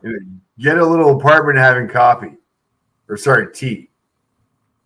Is that Abdul Razak Al Hassan right there? This is neighbors right there. Like his neighbors are like right. I can reach over and touch them.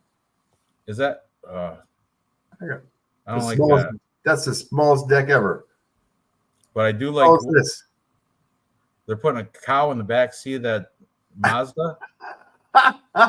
This is the weirdest Instagram. We want some steak and milk What later. the fuck? Shove it in there. Let's get it.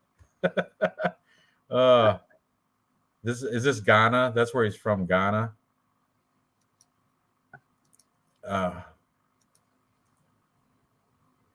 He does have that knockout power, though. He's but you know what, Joe Pfeiffer, Joe Pfeiffer also has knockout power, right? He's got some. Let's see, TKO'd Gerald Mearshart, TKO'd Alan Loser Amadowski, TKO'd Ozzy Loser Diaz, TKO'd Austin Loser Trotman. His last 4 of them were TKO wins. So take that for what you will. Abdul Razak Al Hassan, TKO over Claudio Ribeiro. He lost to Joaquin Buckley. He knocked out Alicio Di Chirico, who coincidentally beat Joaquin Buckley, if you want to do MMA math. Just saying. And that was by a head kick. Awesome. He lost to Jacob Malkoon and Chaos Williams. But I don't know. My pick is going to be Joe Pfeiffer, but I don't like it. I'm not going to put money on -400 dude, Joe Pfeiffer, but I think he's on the upward trajectory. He is the younger guy. He's the bigger guy, 6'2" to 5'10", couple inches of reach. Yeah, I'm going to go with Pfeiffer here, but I'm not confident at all with it, and I'm not putting money at -400. He's not going in a parlay or nothing against Abdul Razak Al Hassan, +300, plus money. But Pfeiffer is my Tapology pick. MPTV, what are you thinking? I got Pfeiffer inside the distance for sure. I don't like that Abdul Razak Al Hassan has he doesn't have that good cardio. Like if he's gonna finish you, he's gonna finish you in the first round. The second round against Claudio Ribera is that was a exception. So if I'm assuming that the fight gets out of the first round, which Pfeiffer, I feel like he's tough enough to do that, because from what I understand, I looked at his typology. It looks like he has like really good jujitsu. I mean, the fact that he could stay in there, I don't recall that fight with GM3, but if he stayed in there with him, he must have some kind of grappling, and I don't know if he's going to be easy to take down. And that's kind of Al Hassan's base. Renzo Gracie Jiu-Jitsu. That's all they're about. They don't even strike there. They're just all about grappling and jiu-jitsu, and I think that's where he trains. So, and like you said, he has power. So he has power and he has jiu-jitsu. I mean, he's got a good couple of cards up his sleeve. So absolutely, I got to go with Piper. It's kind of, I don't want to spend too much time on it. That's pretty easy, right? Yeah, Dave. Throw some stats at you real quick, and I'll explain these afterwards. Strike land per minute 3.63 versus 3.54. Strike absorbed 2.64 versus 4.02. Heavy advantage to Joe Pfeiffer. Negative striking ratio for Abdul Razak Hassan. On the ground, takedown average 1.65 versus 0.97. Might seem close. I'll explain this later on. Takedown accuracy 100% for Pfeiffer, 38% for Abdul. Takedown defense 50 and 50. If you look a little bit closer at Abdul's takedowns, you'll notice Abdul took down Joe Queen Buckley 3 times. Buckley took him down 5 times in a loss. His other loss, Jacob Malkoun, took him down 8 times. Munir Lazares took him down 4 times and won. I have a feeling Joe Pfeiffer is going to be able to take him down and own him. If you look at Joe Pfeiffer, he stood up with Gerald Meerschaert. Gerald wasn't able to take him down. Alan Armadovsky wasn't able to take him down. He took down Ozzy Diaz, and his only loss was a 1-1 takedown with Dustin Stoltzfus, which was a long time ago in Dana White's Contender Series, which was still he lost to an arm injury from a slam in that fight, by the way. Yeah. Dustin Stoltzfus. Yeah. So I mean, as far as the ground game goes, Joe Pfeiffer, I apologize, is head and shoulders above. I think he's head and shoulders above on the striking as well. I will happily back up all of your opinions by stats. He's the taller guy, going to have the reach. He's the younger guy. He's the more active guy. He's got the better defense. I don't know how much more I can say about him. You've said enough. MPTV. Yeah, I'm on Pfeiffer all day. But if we're splitting hairs, I mean, Abdul he goes to the better school. Pfeiffer trains at this web something or other. You guys see the Ice Viking comment right here? I love that. Yeah, that's so genius, dude. That's so smart. Shout out to you. It's a great dog bet. Don't get me wrong. I would lose $100 on it. It's a good dog bet if you got the bankroll. But the face-off is just embarrassing. I mean, even $20 wins $200. Oh, that's it. $20. It's a great. I mean, you're not going to put him in a parlay bet. I'm not. The odds aren't there. I'll keep. Go for it, Ranj. That's your type of bet. I don't know. You're acting shy. Whoever's going to win, I'm not going to put my money on scratch off like that. Plus 350 is a good bet, but I mean, if he doesn't get him in the first round, it's over. Yep. All right, we're on the main card. I got a pee. Maybe one of you guys can introduce us why I pee. Yeah. Walking on the main card. I love it, Dave. Do it. I got this. Intro this. All right. Horrible main card. Number 9 versus number 17. Grant Dawson, KGB versus Bobby the King Green. Man. Grant Dawson coming in as a huge favorite.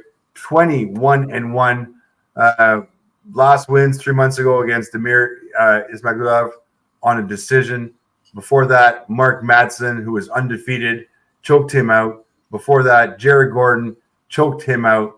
Before that, a decision majority against Ricky Glenn. Before that, KO'd Leonardo Santos.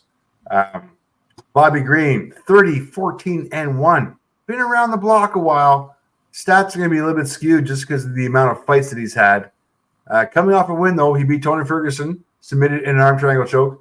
He will not be able to submit Grant Dawson here. Before that, accidental clash of heads against Jared Gordon. That was, I think he was winning that fight regardless. Before that, he knocked out Drew Dober. We talked about that earlier. Before that, right, he got knocked out by Drew Dober. We did talk about that earlier. And before that, ground and pound by Islam Makhachev. And he did beat Nasrat, but that was almost 2 years ago. I'm having a hard time making an argument for this. I'm having a hard time making an argument for this being a main card fight. But hey, you know what? This is our job. This is why we do this. All right, so let's go over Grant Dawson, American Top Team. Let's have a look at his previous history. 21-1. I mean, he's got one loss. His one loss was back against in 2016, where he got caught by an elbow. Awesome in the first round by this guy named Hugh Pulley. Ouch. You know what? Hugh Pulley has a story for his grandchildren for the rest of his life. Like, the better this guy does, Hugh Pulley is living rent-free in this guy's head. But besides that, no losses. Pretty impressive.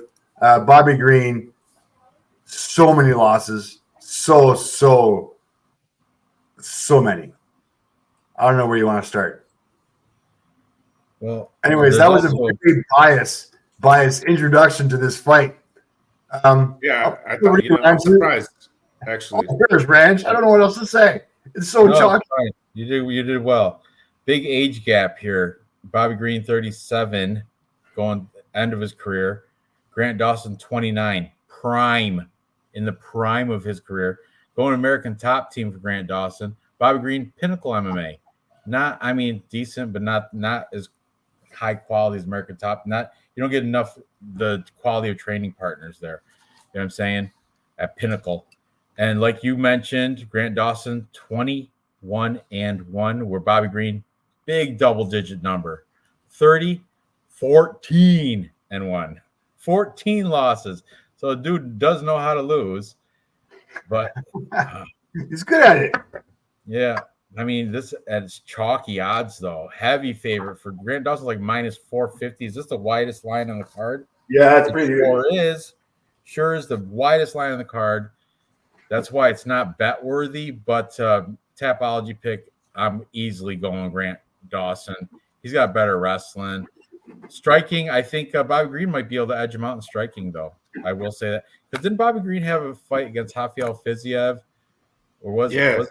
Yeah, and he performed well. He didn't win it, but he went to like distance or something, and he gave a good he had a good fight against him, I do believe. Right? It almost felt like the Alexander Volkanovski Islam Makhachev fight. Like Alexander was like winning the last of it, and you wanted to give it to him just because he was winning. Yeah, he definitely Rafael Fiziev decision, and Bobby Green won round 3 of that. I totally remember that. He definitely won round 3.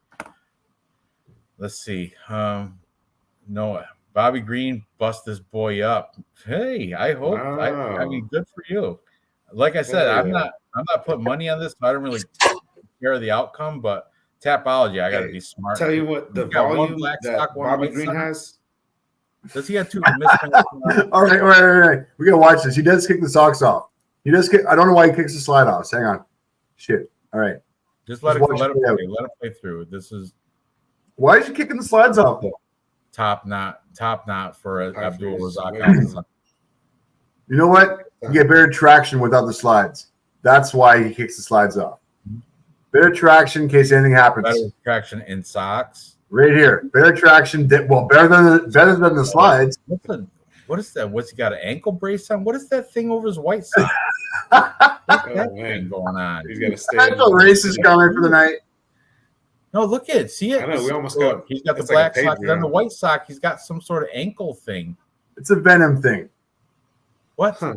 He's wearing. What you're seeing, Ranch. It's probably nothing, but I did see like a square. No handshake. Ask him for a dime bag. I think that's what the sock thing is. Hey, what's he talking? Look at the shit he's talking right now. He's talking shit, and then I don't like how you shave your beard.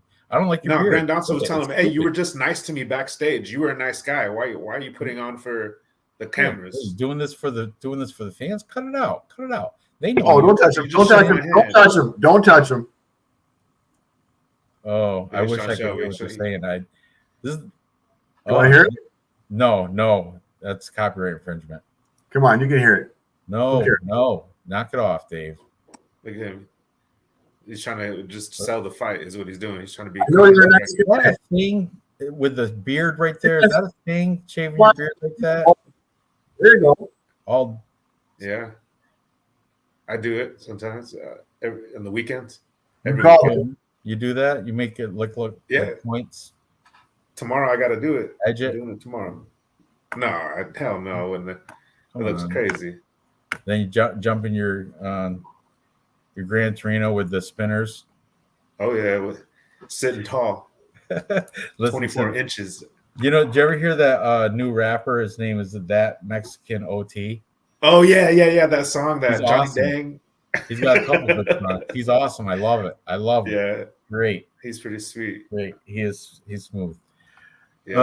Let's see. Dawson saved by the bell against Glenn. Knockdown, outstruck by Gordon. Beat Demir with 0 takedown defense. So, I'm definitely on Grant Dawson's side just because double-digit losses, age advantage, wrestling advantage. The only thing Bobby Green got going for him, I think he might be comparable. He might be, but Grant Dawson can throw hands too. But I think Bobby Green might be a little bit better in the stand-up, but Grant Dawson's got him everywhere else. Definitely in the wrestling. He's like levels ahead when it comes to wrestling and grappling. Takes down everybody. And that's what's going to For happen sure. here. Even Mark Matson, Olympic Olympic wrestler. Georgian wrestler from Mark Matson, yeah. I heard that Bobby had 20K cash stolen from his car. Wow. So that person probably needs it more than him. What? Who carries that? Who puts that type of money in his car? Yeah, exactly. Maybe it's not so cool to carry large amounts of money with you. Who would carry 20? Why don't you use a credit card, bud? Or, debit card? Sometimes you gotta carry 20K to pay for shit. What? Yeah. Why you gonna pay cash for 20K? Drugs. A nice hot tub, a nice That's down why you payment got on a that car, sock thing, sock and beard thing going on. The a stripe. down payment on a car, down payment on a house, a down payment on something. Yeah, you can have 20K. It's I'm all okay with it. digital now, bro. It's all digital. You don't need to flash that. Cash is king, bitches. Cash is king. Always. Yeah. I guess. Not me. I'm too wise for that. 20K stolen out your car. Come on. Somebody knew about that too. Somebody knew. Who's gonna just random car? Oh, look, $20,000. Somebody knew about that. That was the inside. Green also bought a house in his wife's name. When they got divorced, she took the house. That shows bad fight IQ right there. If he's got a bad life IQ, he's got bad fight IQ. Not the best financial advisor. Definitely not. Definitely not. I'm not going to ask him for money advice. Like, what should I do with this 20K? Oh, just keep it in your car.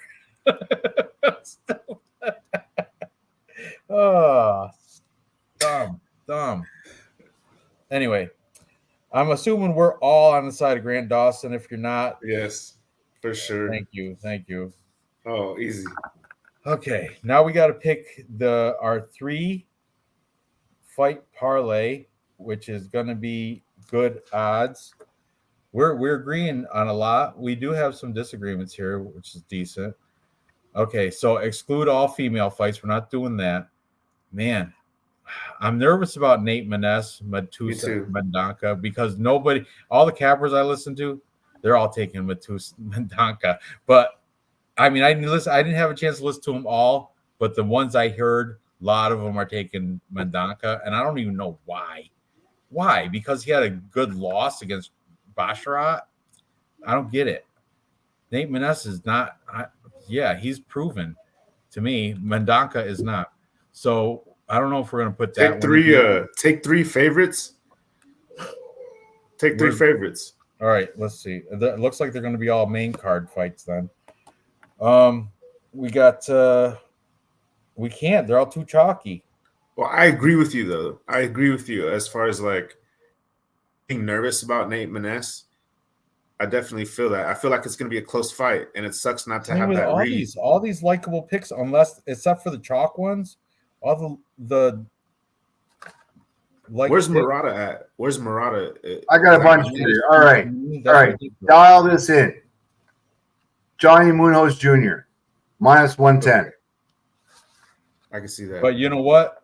Actually, MPTV picked Eric Chilang. I'm okay with that. Hey, you know what? No. Remember, that's why we did the I T-shirt know bet. you said, but we could do that, but your pick on Tapology is going to be Archie Chilang, right? Oh yeah, my pick on Tapology is going to be on Richie. I feel like it's my only big thing with Johnny Munoz Jr. is he kicks one time, and it's like you can see it coming from 2,000 miles away, and like that's his go-to. And I think And he already has the reaction time of my left shoe. Doesn't matter. Just remember I said that. He's just got the kick. That's all. Hey, he's got super good jiu-jitsu, but I don't know, if he's going to get a submission in the UFC here.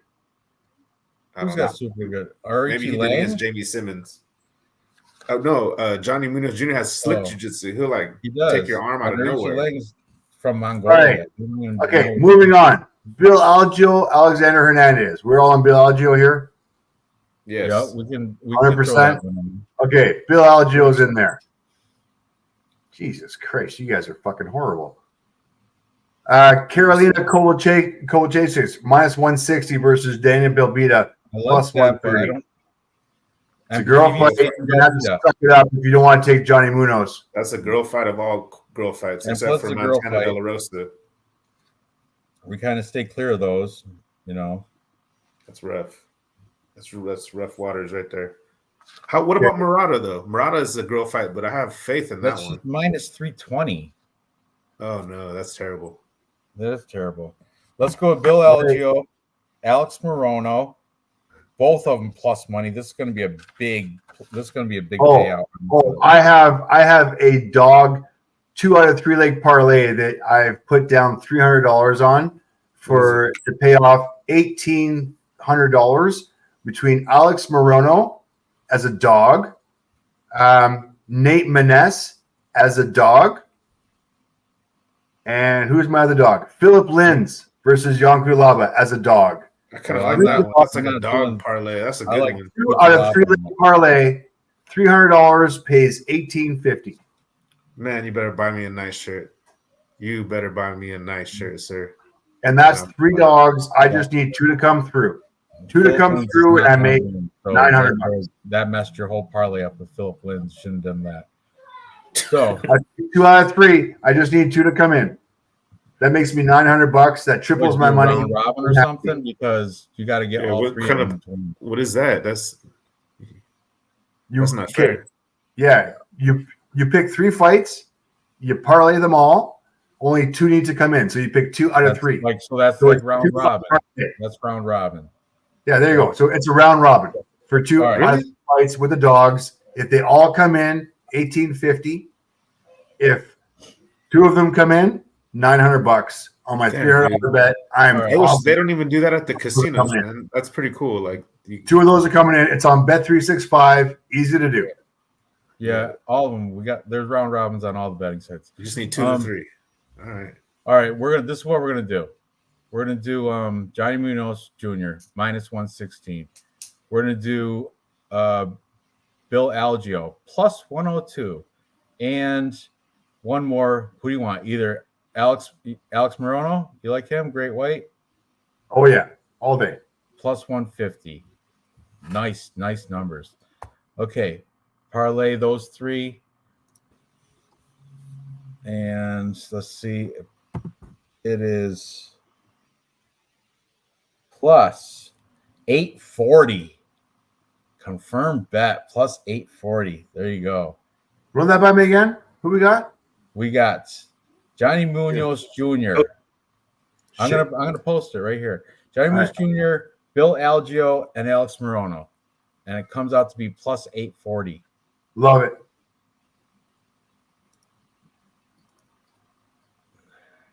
Copy. I only get plus 774. Paste. That's still a nice number. Yeah. 3-leg parlay plus 840. Yeah, Bet Online right now got some nice odds on these fights. Okay, Johnny Munoz minus 116. Bill Algio plus money plus 102. That Bet 365 is killing me with my verification. I haven't gone anywhere since my last bet 365.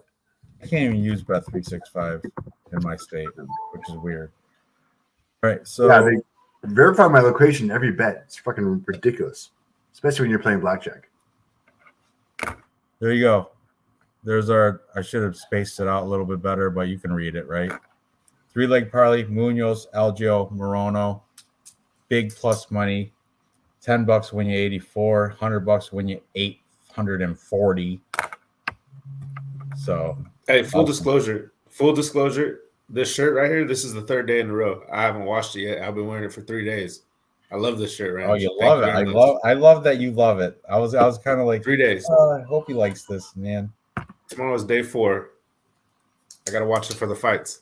I gotta wear it for the fights. So I Yeah, appreciate it. And if it comes down to this fight right here, this Johnny Munoz versus Arichi Lang, honest to God, bro, if I could just take out my heart and show you, I really hope you guys both hit this parlay. I want to send you a T-shirt. I don't mind sending you a T-shirt. So I'll be rooting for you guys because that's pretty good money right there.